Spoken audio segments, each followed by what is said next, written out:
Herodotus, the Greek historian, reported that the ancient Persians tended to deliberate on important matters while they were drunk.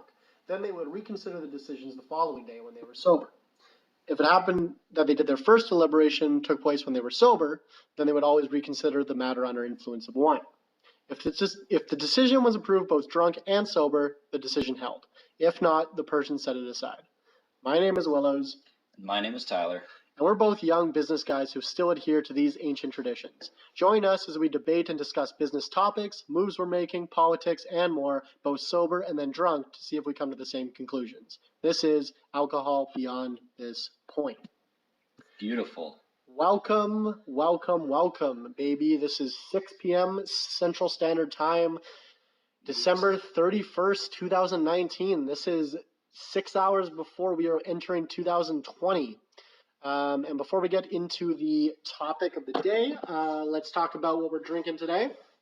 I bought a little cute little boy. If you're watching the video, you can see cute little 375 ml of my favorite cava. Cava is the, Italian or Spanish? Italian, I think. Italian version of... Arturo just slapped you. Italian version of... No, Spain. It's a Spanish. Cava is the Spanish version of. Sorry, Arturo. Of champagne, sparkling wine in America, champagne in Champagne, France, and cava in Spain. So this is my favorite one. This is the one that that a local breakfast chain here uses in their mimosas. Stella's. To not be named. Stella's. I like Stella's. Fantastic mimosas. So I like this. So I bought a little 375 ml. And then we're also drinking, we got a 4-pack of big cans of lentil beer by Rebellion Brewing Company out of Saskatchewan. Shout out Mark, the owner of that company. He actually watched the last podcast and left his comments. So that was really, really humbling, really cool. So thanks, Mark, for listening. And we bought a pack of your... the lentil beer became my favorite. I don't know why. I used to bring a variety pack home every time I was in Saskatchewan. I'd bring a variety pack of Rebellion. I've been drinking since 2 p.m. Give me a break. Rebellion back to Winnipeg, and the lentil one, man, really unique, really good.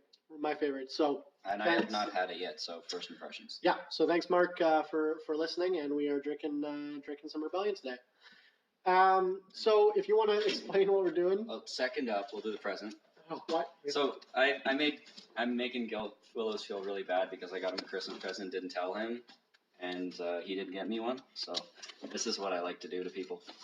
I don't like gifts. I don't like surprises, and I also don't like these fucking gifts on air. Also on New Year's for Christmas. On New. We didn't see each other.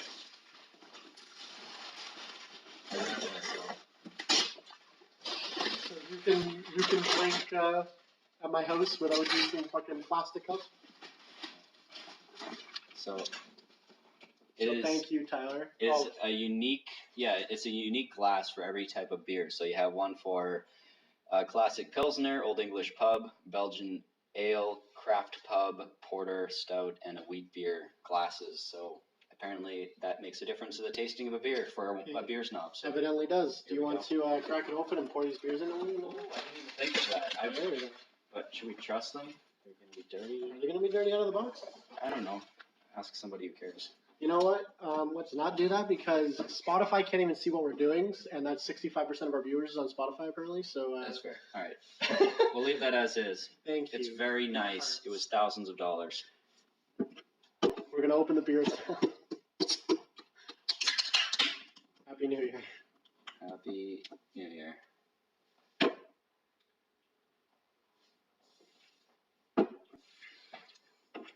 Made out of lentils. I like it. Yeah, it's interesting. Good first impression. What's his name? Mark. Yeah. Love the beer, Mark. Anyway, 4 minutes into the fucking podcast, we can finally get to a topic. Do you want to do a topic today? Yeah, as usual. I'm the idea man, apparently. So, while we were rolling up here, we still didn't have a topic. But I think what we're doing is we're switching it up a little bit today. Because of the day, because of the event, we are going to be discussing What are the biggest lies about entrepreneurship or being a business owner that you believed when you were younger or earlier? People, things that you actually believed, not things that you were told, things that you believed about entrepreneurship or being a business owner that turned out to be completely wrong, and whether it was for the better, for the worse. What are the things you've learned, and what things could you throw out in the trash? Kind of in spirit of like, not only are we saying goodbye to 2019, we're seeing in a new decade. And as much fun as it would be to say, hey, throw back, where were we a decade ago while we were children? And I think next decade is going to be incredible. And what we believe today about entrepreneurship, it'll be actually fascinating to listen to this episode in 2029, which we should do. But yeah, what are the things that we learned, especially this year? This year was a tough year for both of us, mostly for Willows.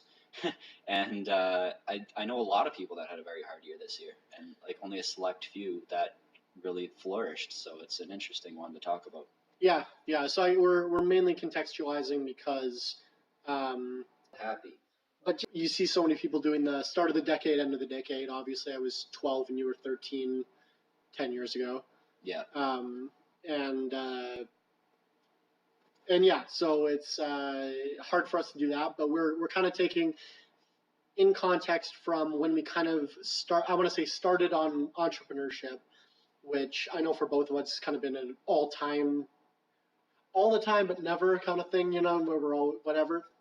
But I would say for myself, probably 15, 16 was when I started seriously thinking about being my own boss and starting my own things and stuff. And like even when I was a kid, I was doing I had lemonade stands when I was 5 years old. I remember like selling Lego and stuff to kids at school and Yu-Gi-Oh cards and stuff like that. And I remember then when I was 14, 15, I had a videography business, and I think we always talked about this before.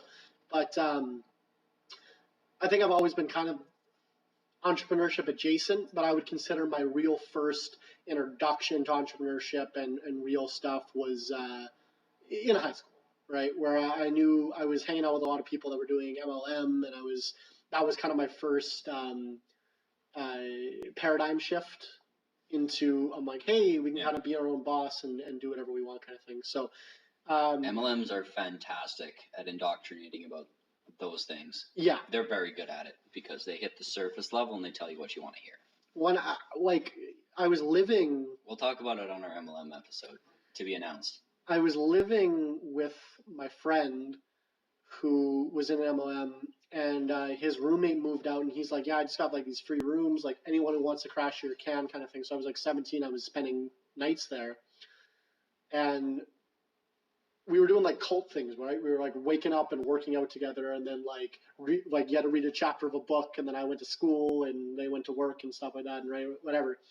And so that was like 16, 17 was probably my first, kind of first things.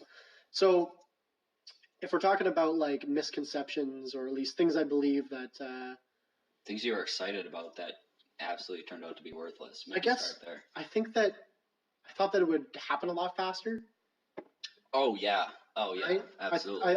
I figured I'd be a millionaire by now. Yeah. Right. Yeah, the goal setting, which is why goal setting's like how will we start there? How has goal setting changed for you over each year? Let's say MLM year 1, like millionaire by 21, basically. Pretty much, yeah. Yeah, same. I don't even really set goals anymore. Not those kind. Not those kind. I just kind of try and do more sales I did last month, right? Right. We just did our books for the end of the year. We definitely made a profit. We're approaching $250,000 year-to-date sales and approaching $500,000 lifetime sales in our just about 3 years, 2 years, 11 months in operation. I feel good about those numbers. That's real. That's, it's real customers. Like I was looking at my numbers, some of the wines I have in these government stores, and we're selling 200 cases of raspberry cider, like sangria, like it's a lot of wine. Yeah, it's a lot of wine, especially when you're standing there bottling it. It's like, oh my God, this is a lot of wine. Yeah, but I don't set goals like I used to anymore. I'm like I don't want to hit this amount of money. I don't want to hit this amount of sales. It's like I just want to do better than I was doing. You know what I mean? Like, so you went from goal setting initially, like try to the best of your recollection. Yeah. Vima year, first real year in it. New Year swings around. What was that like? What were you talking about? What kind of goals were you thinking about? So all the people I was hanging out with back then in grade 10, grade 11, grade 12 were people that were either heavy into MLM or people that were not. They weren't actual business people, right? They were. Yeah, we all know exactly who you're talking about. You know who I'm talking about, like the people that put entrepreneurship in their bio, but just bought a Herbalife booster pack. And I just sent a meme to a good friend of mine who's, female, has a very hard time dating and is very much like ourselves. Like that meme of like the girl trying to like dry off on her skirt, and like whenever a guy posts entrepreneur in his Tinder bio, and like this is the girl's reaction, she's like, oh my god, I absolutely don't give a shit. Like when somebody says that, 90% chance he's an Amway. Literally, yeah. And that's what I was hanging out with, was these Amway kids that were making $300 a month or less, that were like, I'm an entrepreneur, I'm a business owner, all that, right? So if we contextualize that, yeah, I thought that I'd be a millionaire way faster than I am right now. Yeah. I thought that. You looked at the levels in the pamphlet and you're like, yeah, I could do that. It's only 5 levels. I don't want to say it'd be. Yeah, I don't want to say it'd be. I thought it'd be easier, but maybe like I thought it'd be. You definitely easier. thought it'd be easier. Yeah, like. You didn't think there'd be as much struggle involved. Yeah.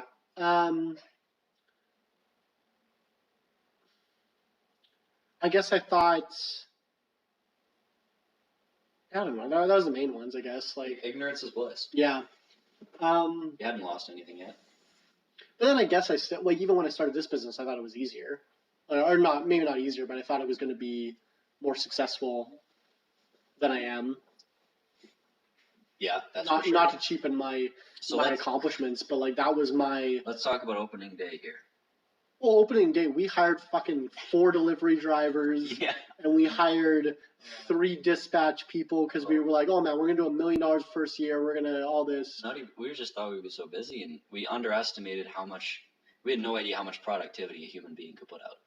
Yeah, so we hired 7 of them, and also how much productivity a computer can put out. Right, we didn't need any. We replaced 3 employees with a computer program and clamps to hold the tube in the back. Yeah.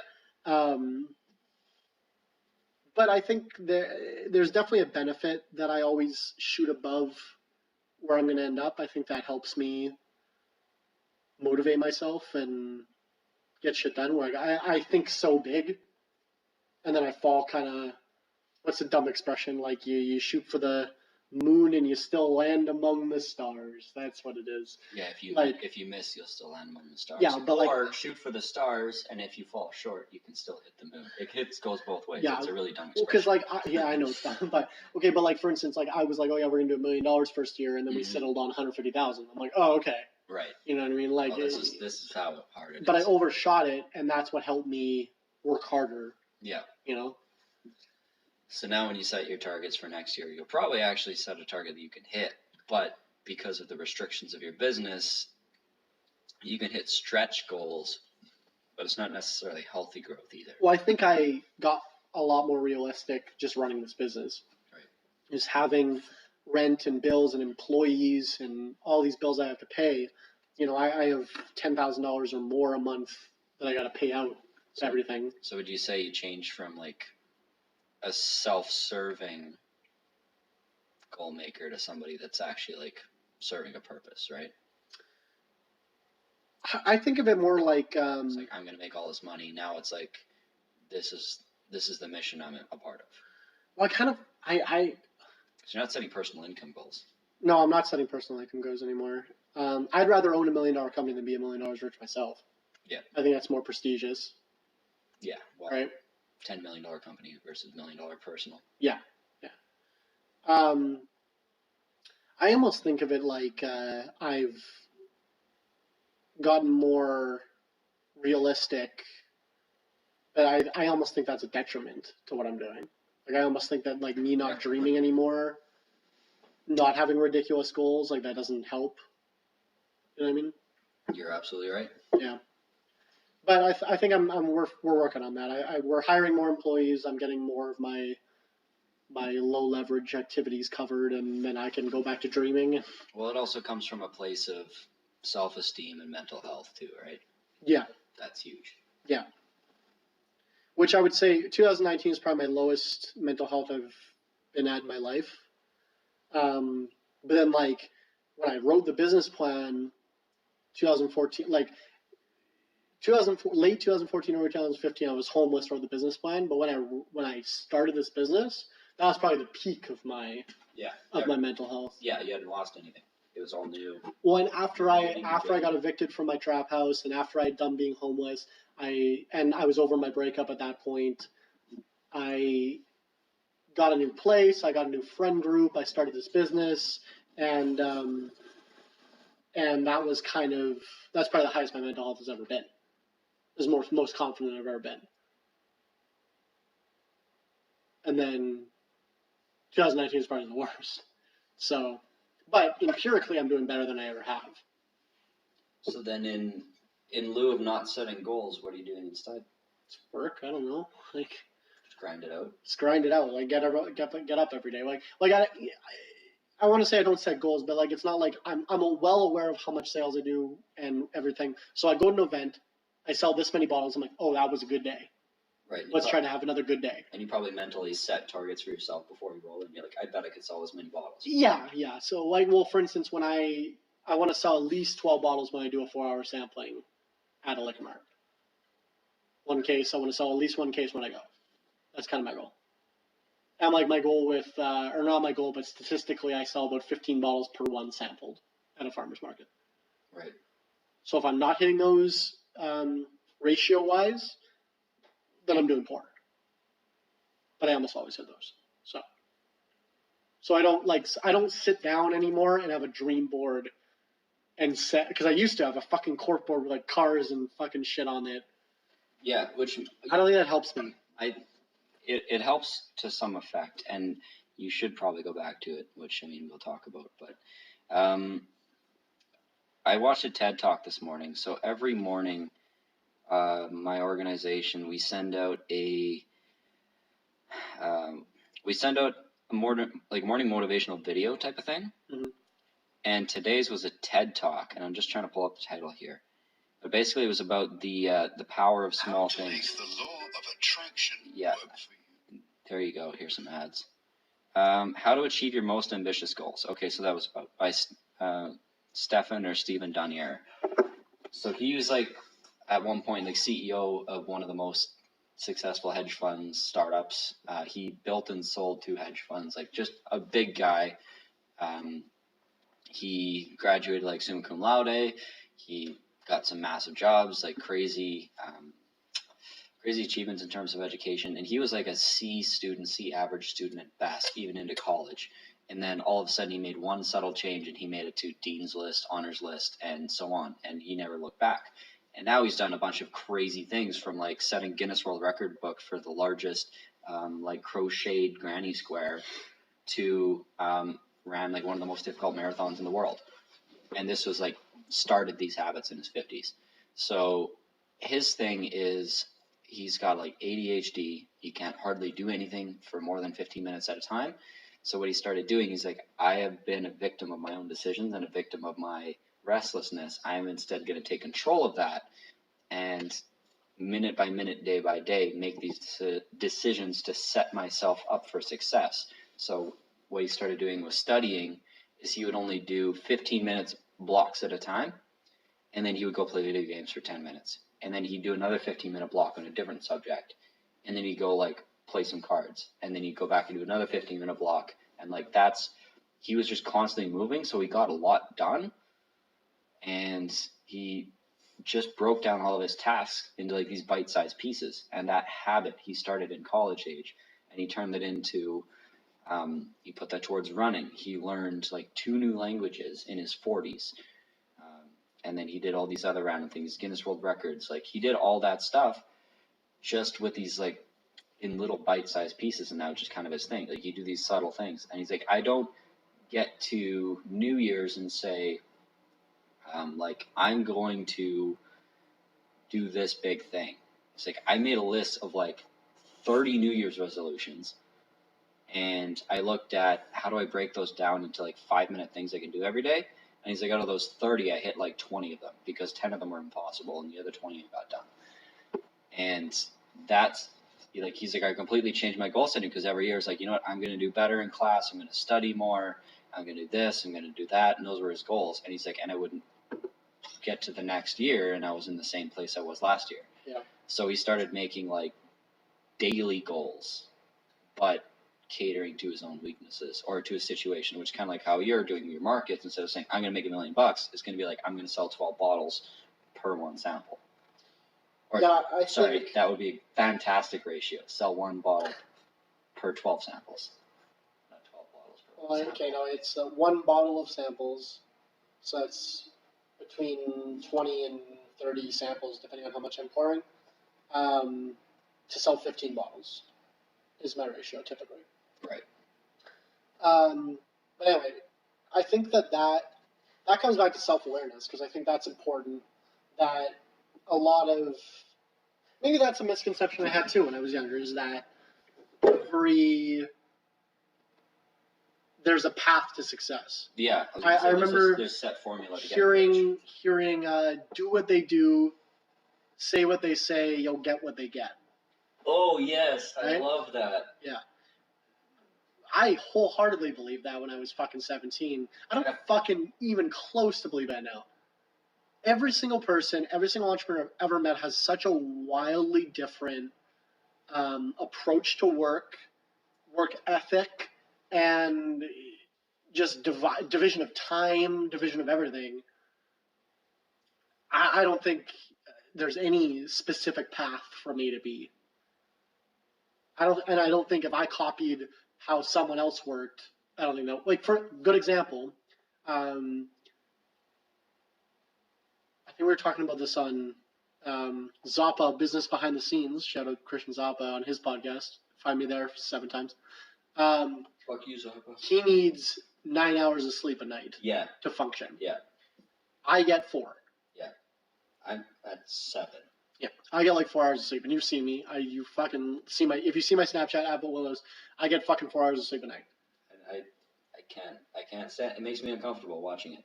But I'm fine though. Like, yeah. But so do what I do, you'll get what I get, right? No, you'll fucking die. If I did what you did, I would have a mental breakdown in 6 days. That's what I'm saying. Is that copy what I do, you don't fucking get it, right? And that's what I've been preaching a long time. Is that like don't. That's why I like showing us drinking, and that's why I like on my Snapchat and Instagram stories and stuff, like I show me partying and I show me fucking around, I show me fucking watching the Mandalorian episodes and stuff like that, is because I'm trying to show people that I'm just living my life. Yeah. But I have, these disciplines that I do, With my personal Instagram and I guess my personal one, a little bit of the business one, I've had my friends that don't see me that often are like, do you ever work? Like, I think you've even said that to me. Like, do you guys ever do any work? Yeah. It looks like we're I said that as a joke. We're constantly just screwing. But I've gotten that comment a lot. Yeah. Yeah. But in reality, we work 14 hours a day, 16 hours a day, and then we have like 20 minutes of fun. But it's at 20 minutes we document a fun. Yeah. But I'm too busy working to document that work, which is kind of a shame. We're trying to fix that, but I mean, it is what it is. That's what creates a misconception right there. Yeah. My life probably looks like it's been a heck of a lot of like easy times, good times, fun. Well, I think that's a lot of like Instagram culture as well, where people only post the good things. Right. You know what I mean? Yes, exactly. Which is why I think I've been trying without being like, because I don't like posting negativity on social media, because I think which is the reverse of don't just post the good shit. Yeah, I'm not like spiritual, and I don't really believe in anything like that. But I don't like putting out negative energy, right? Because I think that it just doesn't. Like, I fucking It's have not people, attractive. yeah, well, I have people on Facebook that fucking just post like, oh, my fucking baby daddy's fucking me over, and I have no friends, and everyone hates. I'm like, why am I even reading this? I don't like. Why Doesn't are you make me want to be your friend. Why are you posting? Exactly. Why are you like? Do you want me to feel bad for you? Like, what are you posting? Why are you right? So I try not to post shit like that, but I have been trying to in the last year, especially trying to be kind of more open, at least about my mental health, and be like, hey, I'm not doing good, but not bitching about it, but being like, I'm not doing good, but this is what I'm doing about it, kind of thing. And you right? kind of are doing it in good humor.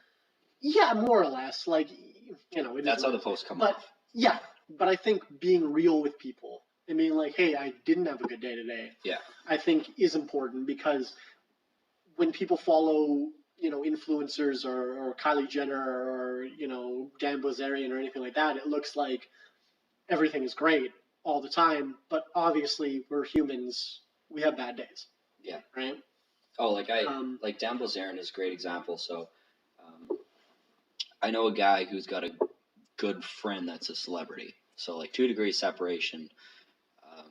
But I think the general statement was like, look at Dan Bilzerian and the life he lives and the brand he has, and it's like I think at one point he was saying he's like, yeah, I haven't had sex in like 3 months, and that was just like not long after he bought that crazy house and he's just blowing up. He's got all these models around him, and it's just like it's all just like sex, money, drugs, money, sex, women, and it's like the guy's got all of this around him, and he's like so disinterested in even sleeping with any of these women. Like he just doesn't.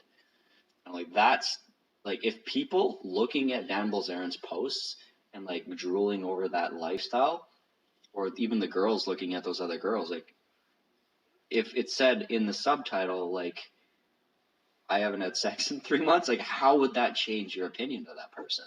Yeah.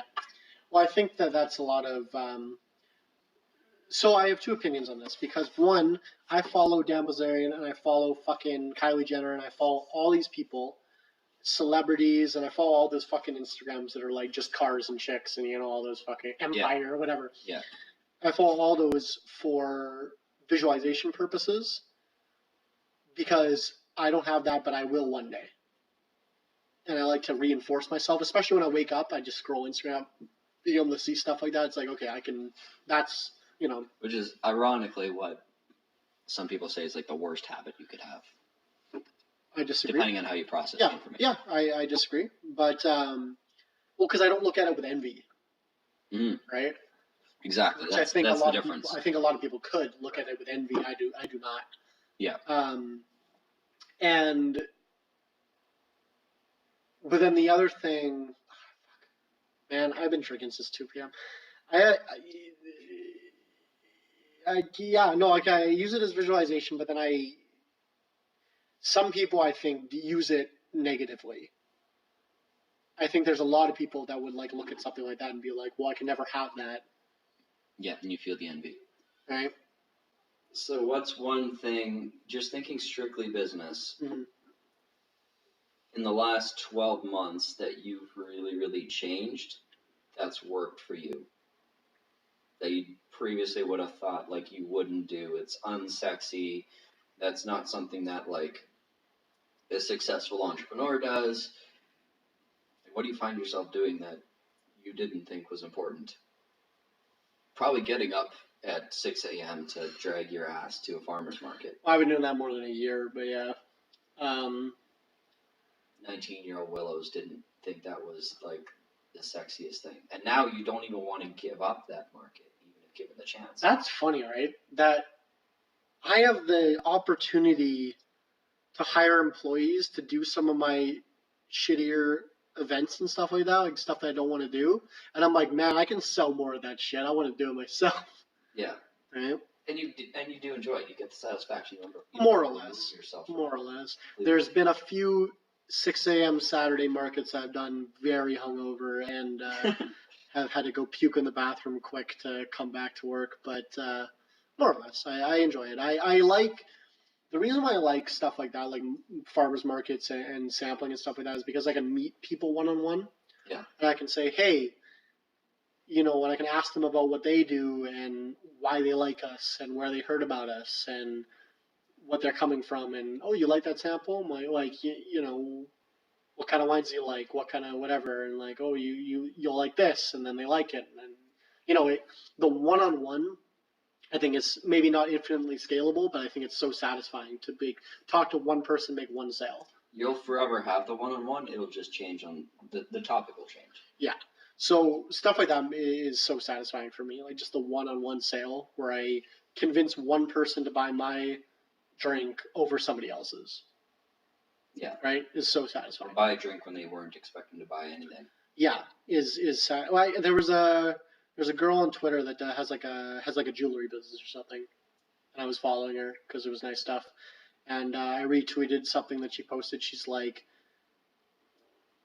retweeted somebody that was like, I was $100 short for my rent the day before I had to pay it, and at like 11:55, someone bought $100 of shit from my website randomly, like this jewelry website, like just on Etsy or whatever. Yeah.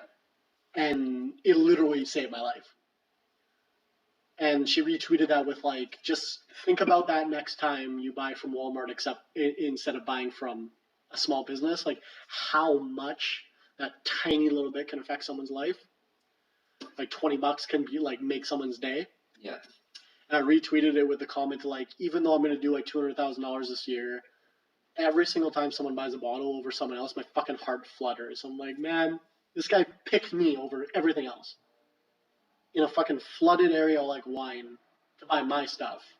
Like, it feels so good. Every single time. So, I see a lot of value in one-on-one interactions like that. Obviously, it's not scalable because it can't be everywhere. But your one-on-one interactions will change to wholesalers or investors or lawyers, bankers, advertisers, employees, partners. Those relationships will grow and change. That's like majority of what I get to enjoy. Very little with my clients. I'm in an interesting business where my customers don't want to pay me, and neither do their customers. And I'm in between the both of them. So, real estate, right? It's a necessity, not a desire. And I don't get that satisfaction, but I get it from the people I work with. Because mine is I sell alcohol. Mine is a luxury. Yeah. Mine is, people want it. Yeah. They don't need it, right? Yeah, when I come knocking for your rent and you pay me, you're not like, thank you, sir. Yeah. No. But people are very happy when they buy my alcohol from me because they get to go enjoy it. And that's why they don't pay my rent. Yeah, fair. You've gone through a lot of changes since I've known you. Yeah. You've gone through 5 jobs, I think, since I've known you, in 3 years. Not 5 and 3. I had. Don't. But yeah, watch what you say. But yeah. First one. Yeah. And then I had the other one. Yeah. Then I had the third one. Yeah. And now I'm on this one. Yeah. So fourth job since. Okay. Since we've known each other. Yeah. And the shortest was 6 months. The longest was almost 2 years. Yeah. Or if you consider working with me for 3 months. Right. And we'll call it. That was overlapped. Fair. So I had 6 months, year and a bit, and now I'm at like 9 months. So contextualizing all that in the last 3 years, where do you think you like? I don't want to say regret, but do you regret anything? Any step along the way, or do you think that was all kind of valuable to get you to where you are now? Well, of course it's all valuable, but obviously the one thing that like could have shortcut my last 4 years of fuck ups would have simply been to have, like, if my parents had this skill set of like my mom is a very good perceiver of people, but like in a personal way, the way your mom is, right? Yeah. A woman's intuition, the best intuition possible. So that's not what I necessarily need. It's identifying those people that you need to bring into your circle, into your life, that will further your career or your business. Identifying strengths in work is not the same as identifying the character in an individual. I agree, yeah. Which could be another debate, I suppose. They are correlated, but you can have someone who's great in business and is a really shitty person. I think there's people that you don't want to associate with. Yeah, I think there's people that you need to advance yourself. Yeah. Career-wise, that I don't think you would ever want to let in your house, kind of thing. And at the same time, reflect it to yourself. What kind of person should you be? How do you advance yourself? How do you present yourself? How do you sell yourself? Yeah. And what's the balance of that? So yeah, biggest lesson would be judging character, and more so than judging character, I don't think anybody I've ever worked with was a bad person or in any way like tried to screw me over. But it's more about being able to judge an individual on their business acumen, or is this somebody that I should associate with? Yeah. And like that was the biggest lesson I learned, that I could have had a much better starting point if I would have had a better, knowledge base. But that's also demanding a lot from parents. I was gonna say also, like, fucking hindsight is 20/20, right? Absolutely. Like, you don't get to choose where you start. Yeah. All you can choose is. I was just I remember being so excited to be in downtown Winnipeg, which is not exciting. It is, but okay. I was so excited to be in downtown Winnipeg. Get your heart running. During business hours. Yeah. And not inside the four walls of a factory that I had been. Because you're from a small town. Right. Yeah. So I'm from here. I'm downtown. Yeah. B, I'm not at work at 2 p.m. on a Tuesday. Yeah. That was so exciting. Yeah. So, yeah, that was like literally where I started. Interesting. So I can't even. Because you're from a town of 50,000 people. No, I'm from a town of 12,000 people. You're from a town of 12,000 people. I'm from a city of 750,000 people, which might be small for some people listening. Yes. Right? Yeah. I don't know where my point was. We're gonna crack this some sparkling wine because it's New Year's Eve. I got a tiny little. So I went to go buy 2 bottles of this. Is my favorite cava. Should I get glasses? Villa Concha. No, let's drink out of the fucking bottle, buddy. Right. I don't have champagne glasses, so. Villa Concha, this is my favorite cava. So I went to go buy 2 bottles, and then they had a fucking 375ml bottle. I'm like, that's so cute. I'm buying it. So. Get this ASMR. Wow.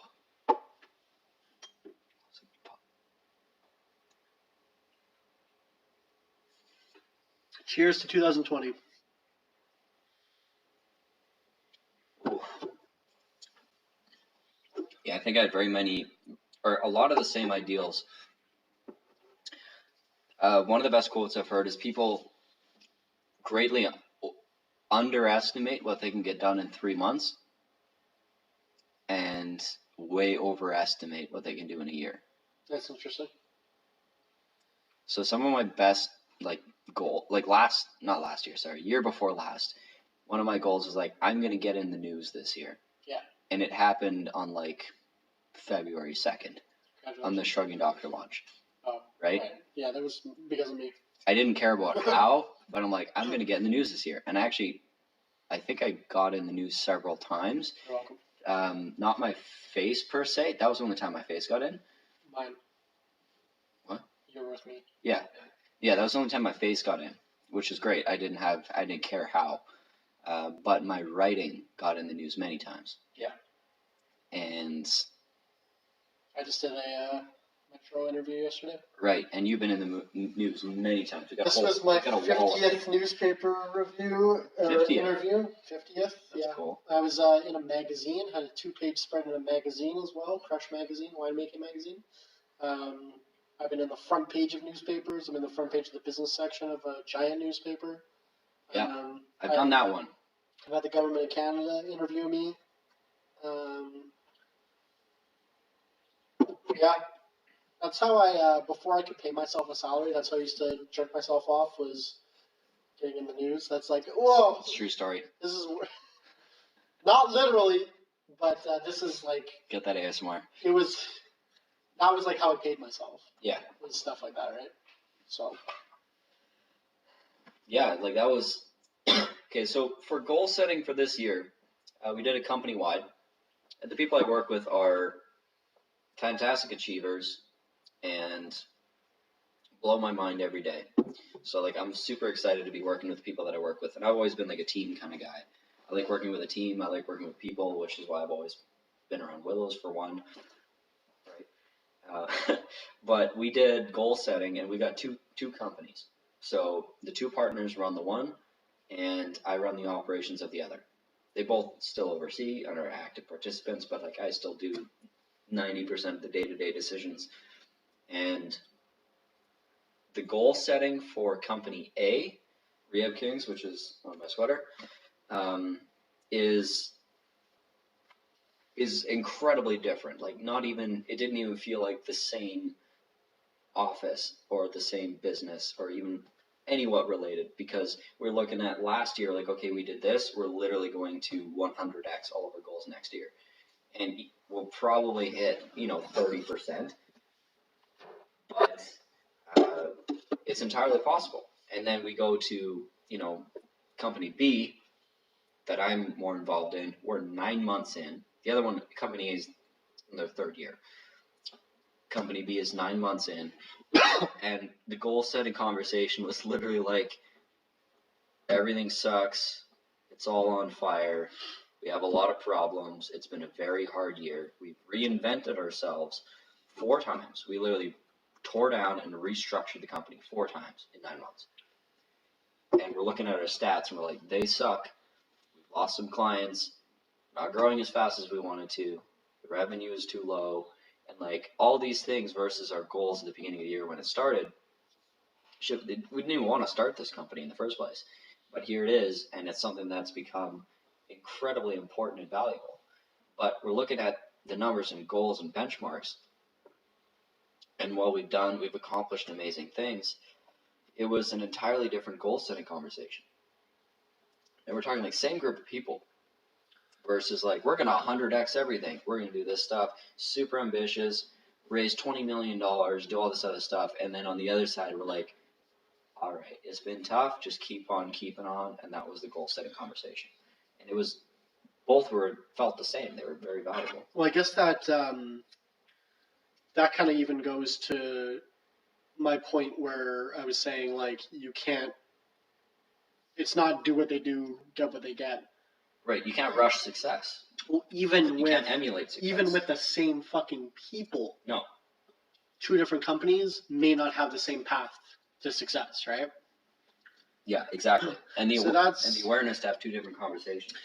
Self-awareness is super important. That's what I've learned a lot, though, over being an actual entrepreneur, is that, number one, everything's up in the fucking air. Nobody knows what they're doing. Nobody knows what they're doing. But also, there is no right way to do it, right? Like, you go to school, and there's a right way to answer the question. There's a right way to do the formula. There's a right, you know what I mean? Like, you get fucking 10 points on a question if you do it the right way, right? Yeah. As an entrepreneur, there's 100 ways I could fucking solve a problem. I'm in real estate, which is an old and boring ass business. And out of my, like, let's say big 4 clients, all of them have a completely different business model, which also differs from us. And we do it the same way. Yeah. We do the same thing. Like, think about this. 4 years ago, when making goals for income, was business model even in the frame? No, I don't think so. No. Right. But now it's like, that's everything. It's everything. It's completely important. So you're in a manufacturing system. And it has its limitations. Well, and I think, here's another good one. When I was younger, I used to think cash was everything. Right. How much money you had in the bank, that was how successful you were. Man, I don't give a fuck. Okay, well, you spoke to a large manufacturing business in Manitoba at one time. No, he's the largest independent gelato manufacturer in Canada. Yeah, and he told you, because you explained to him some of my problems as a small manufacturer. Cash flow problems. This was last year. Yeah. So I was having a lot of cash flow problems. I was having to spend a lot of money on inventory and whatever. And pay for expensive financing. And he was literally like, "Oh yeah, that sounds about right." Like. And like, does it ever get easier? He's like, "No." This guy has $20 million in the bank, but he's spending $20 million and has $500 in the bank. Yeah. And I have $20,000 in the bank, and I'm spending everything except $500. We have the same amount in the bank. Yeah. He's like, We're just spending. He's like, I gotta time my purchase order so I can make payroll. Which is what I do. Yeah. Yeah. And he's got a payroll that's like probably 7 figures. I can't buy. I gotta buy my berries to make my wine and my grapes to make my wine when I don't have to pay fucking rent. And in most cases, people believe that like manufacturing businesses are some of the slowest growing businesses, right? Mm-hmm. But you know what award he won? Like, I don't remember the exact name of it. It's basically for like the best growth. Okay. Over like a 5-year span. But you don't even get talked about in any award ceremonies for like even entrepreneurship, new business, small business awards. They don't even look at you if you're less than 5 years because the pool is too big. We doubled year 1 and 2, and we expanded 90% year 2 to 3. Right, and you'll probably keep on a similar curve. I hope so. So manufacturing business feels slow because you're always broke. We just opened a tasting room, a wine bar, in my building. So we renovated the front of the building. We ripped out the offices. We built the bar. Got a license to serve and everything like that. So I'm bartending now 2 or 3 days a week. The tips I'm making from the bartending has doubled my salary. Yeah. From $300 to $600 a month. And we're doing $250,000 a year, which equals what, 20 grand a month? More? Well, more in the summer, more in December, less the other months, whatever, right? So probably about 20 grand a month. I'm still paying myself $300 a month because we don't have fucking any money. Because we don't have any money. Because I want to expand, right? Like my partner and I talked about this. We could easily stop expanding, pay ourselves $2 grand a month each, and just make the products that are selling and keep doing that. But what I do, we spend, we buy a new tank, we buy a new bottler, we buy a new fucking whatever. We buy all this equipment, we bought a new van, we bought all this stuff. We're spending. Oof. I just hit a bottle off the table. We're spending, $10,000 a month on non-required stuff. If I make $20,000 a month, I spend 10 on bills, on rent, hydro, wages, and then I spend 10 on expanding. Yeah. On more equipment, more product, more bottles, all that shit. So if I just sat back, kept my sales the same, I could cut my overhead by $5,000-$10,000 a month, pay myself that instead, and stay making $2,000 a month for the rest of my life. Yeah. Which I don't fucking want to do. So, but there's satisfaction in that sacrifice, right? In my sacrifice to make $300 a month to grow. Yeah, well, man, I don't give a fuck. If I can, you almost get off on that. It's like, man, look at how much I'm sacrificing for the greater good. The reason why I can live on this low is because I live in a house with 4 people. Mm-hmm. We rent a house with 4 people, so my rent is low, and I drink alcohol instead of eating, and that's how I save money, and yeah, the satisfaction I get from growing a business is more than the satisfaction I would get paying myself more. Yes. So it's worth it to me. So the reward structure has changed for you. From when I was a kid, yeah. Yeah. Well, I used to think money was the all powerful. Now, when I have random people that I don't know, come to my bar and sit down and be like, "Oh man, we saw this on Instagram. This is awesome. We want to get a flight. We want to try all your products, stuff like that." That's so much more satisfying than if I paid myself an extra $1,500 this month. Yeah, because you're delivering value instead of just hoarding. Yeah. Well, that's how I am as an entrepreneur, right? So you have to be. I don't think I'm ever going to hoard money. I just want to keep doing what we're doing. So I had a very hard Christmas, New Year's sort of season last week, right? And I'm coming out of it faster than I ever have before because, well, it's the 31st and I'm already out of my phone, which is great. But it's like literally an annual cycle where my like mental state and whatever you want to call it just crashes in relation to my career, whatever I'm doing. Like it just like seasonal affective disorder. Yeah, and it's almost like that. It's like the weight of my year, the weight of my accomplishments, the weight of my responsibility comes crashing down as a burden rather than like a privilege. Okay.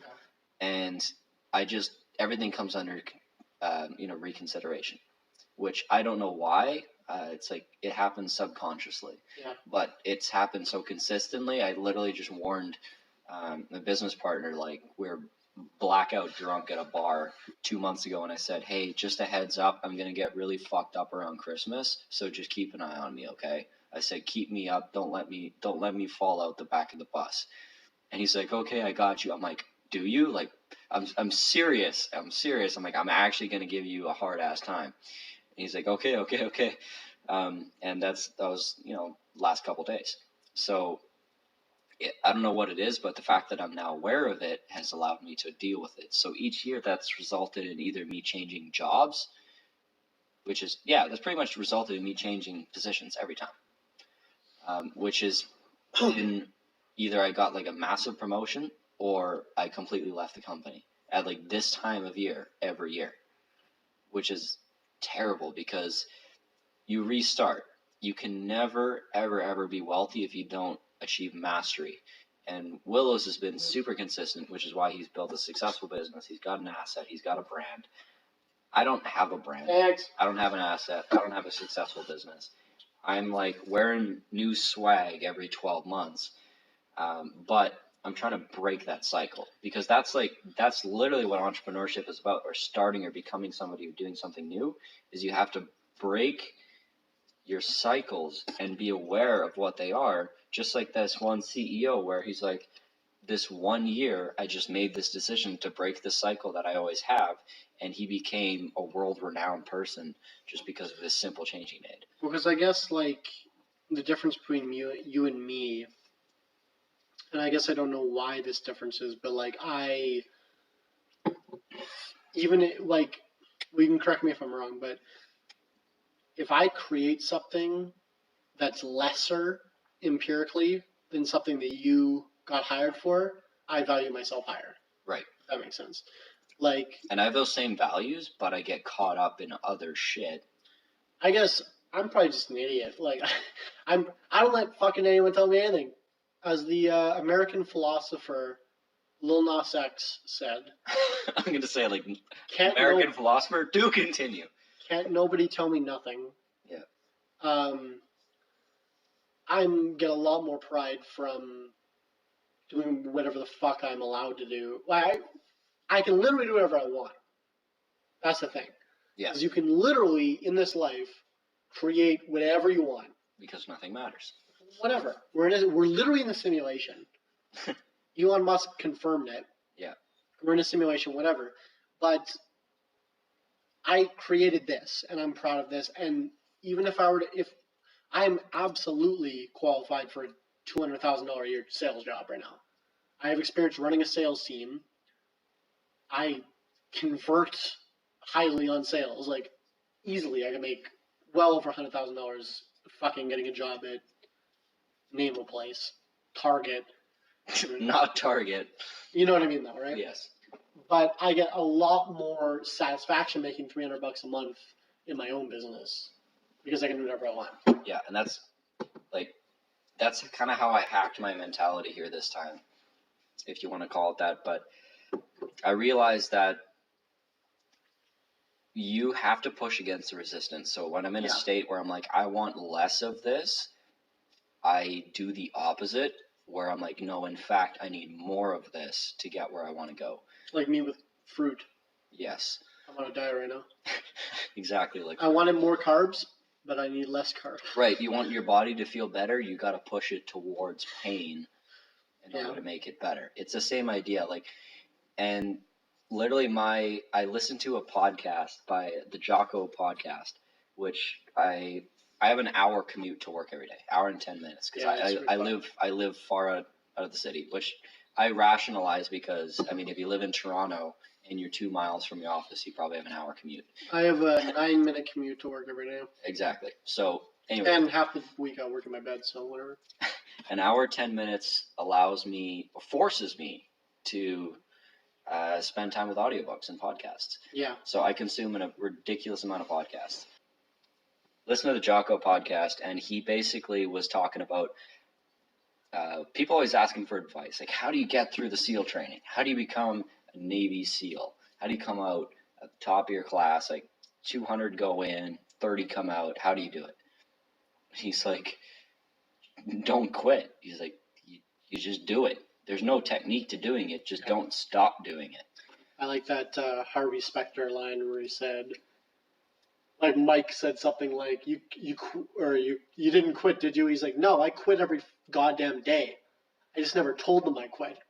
And I kept doing it every single, like past you're done, you just kept doing it. Yeah, do it anyways. Yeah. Yeah, and that's kind of the point I reach where I'm like, the only reason I have for continuing on with, a business where the track record is bad, the outlook is bad, why do I do this? Because, well, don't quit.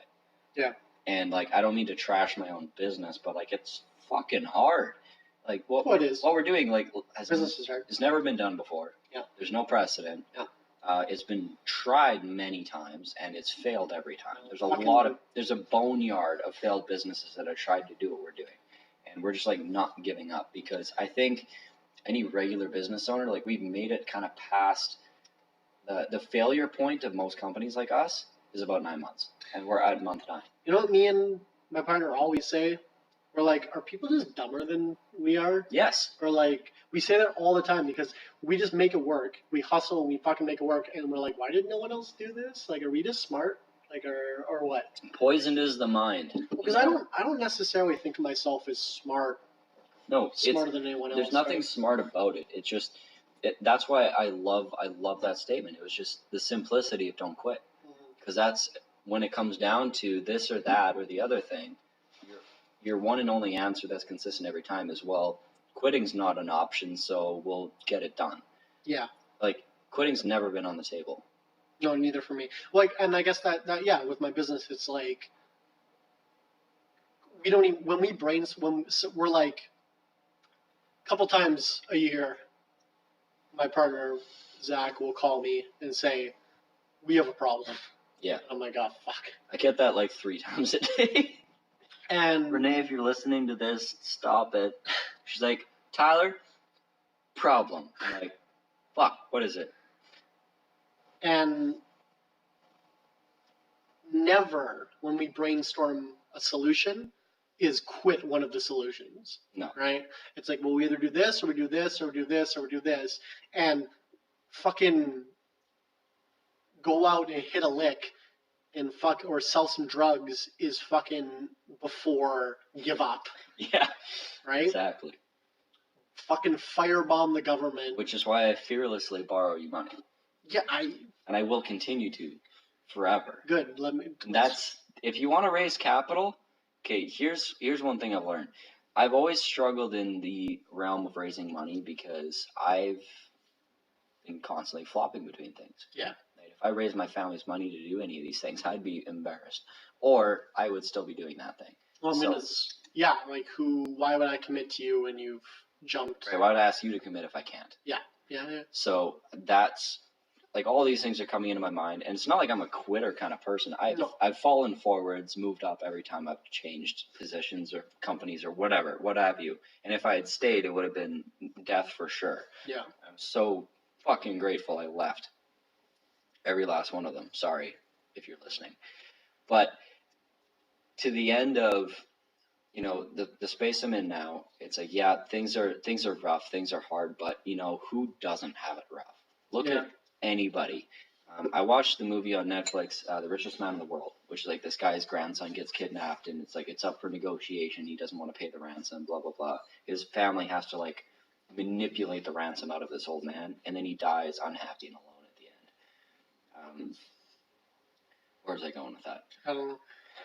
We, for context, we've been drinking, or I at least have been drinking for a long time because it's New Year's Eve and I'm off work, so I'm drunk. An absolute degenerate. You drove here, so I was sober. I am slower. I think we should wrap up. We're gonna wrap up. We're gonna wrap up. We have a New Year's party to go to. We got drinks to drink. We have drinks to drink. We have stocks to stonk. I think that all in all, long and short, what do you want to tell 10 year ago Willis and 10 years from now Willows? Did I say Willis? I think Willows.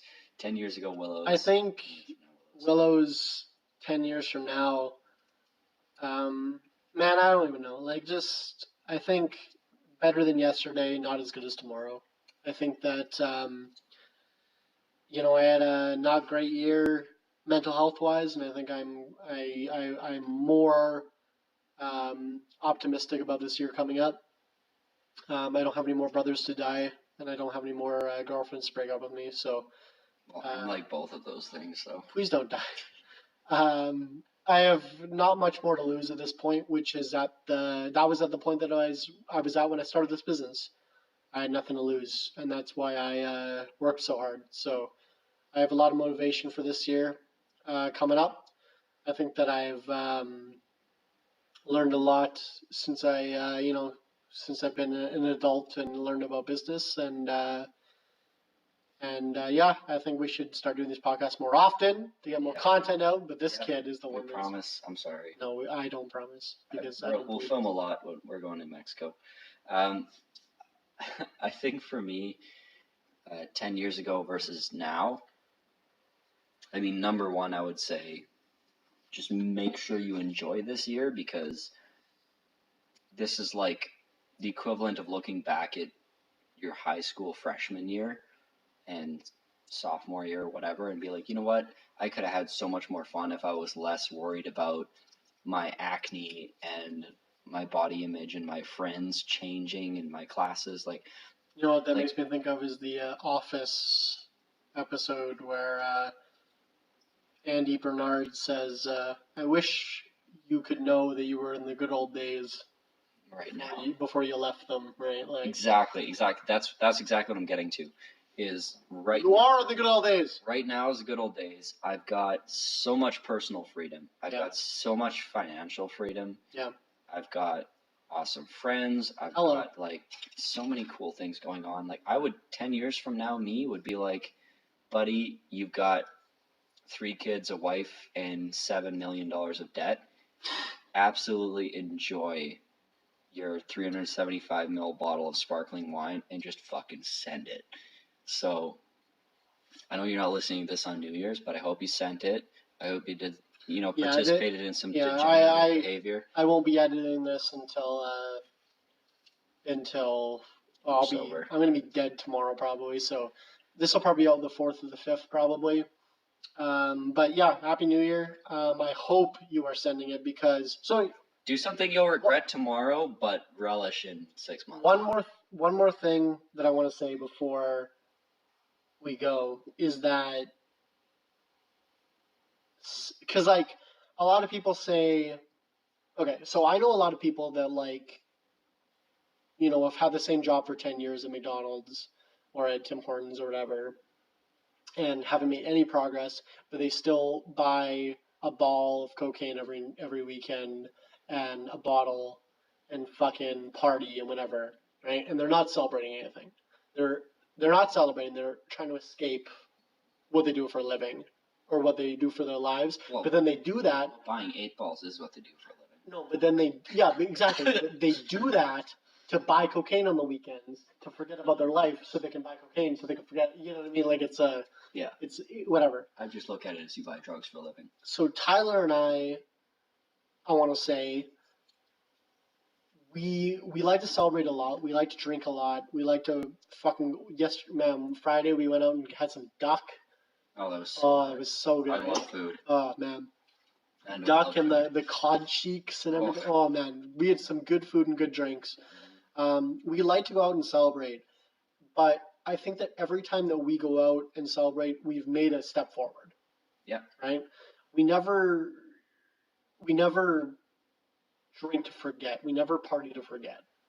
And I am speaking as someone who drinks more than I promise you I outdrink you if you're listening to this. I will endorse that. But I never do it or I try not to do it at least in a negative way, in a way that I'm not, because I think celebrating the little things is fucking so important.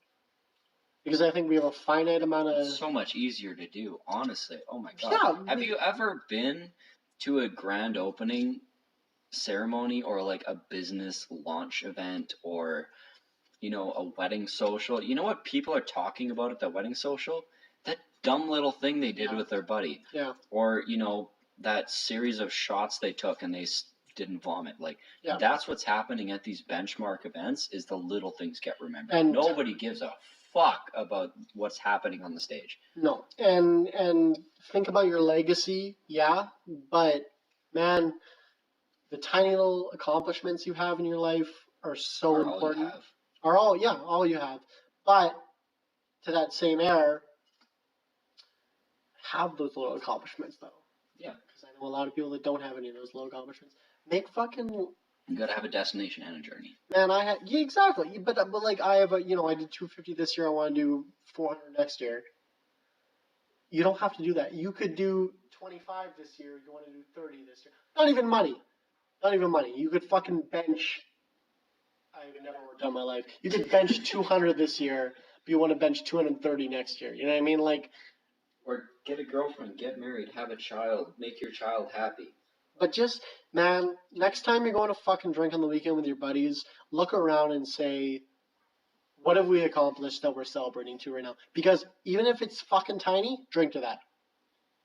But make sure there's something. Make sure you took a step forward. Yeah, I made my bed this morning, and I haven't done that in 7 months. Do it, man.